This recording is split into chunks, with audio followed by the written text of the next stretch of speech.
মেয়েদের পেপে টেপটে যে এত সুখ, সেটা আমি সেই প্রথম বুঝলাম। এভাবে প্রায় 2-0 মিনিট মজা করে আমরা নিচে নেমে এলাম। এরপর আমার জীবনের অন্যতম ঘটনা ওই কালীপুজোর রাতে ঘটে। আমাদের সারা বাড়ি তখন কালীপুজো নিয়ে ব্যস্ত। আমি জুহিকে কোথাও না দেখে ঘরে খুঁজতে লাগলাম, দেখি উনি লেপের তলায় শুয়ে টিভি দেখছেন। এদিকে বাড়ির সবাই নিচে পূজার ওখানে। আমি এই সুযোগ হাতছাড়া করতে চাইলাম না। আমি দরজাটা আস্তে করে লক করে ওর পাশে লেপের তলায় ঢুকে গেলাম।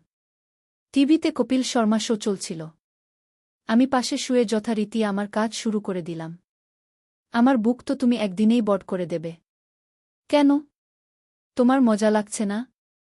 এভাবে রাক্ষসের মতো টিপলে তো ব্যথা বেশি লাগে কি? এবার আমি ওর শরীরের উপর উঠে ওর গাল ঠোঁট গলা চাটতে লাগলাম। সেই মুহূর্তে ওকে নিজের করে পাবার জন্য আমি পাগলের মতো হয়ে গেলাম। প্লিজ রাজীব। জুহির গলায় একটু অস্থির ভাব দেখে আমি নিজকে কন্ট্রোল করি।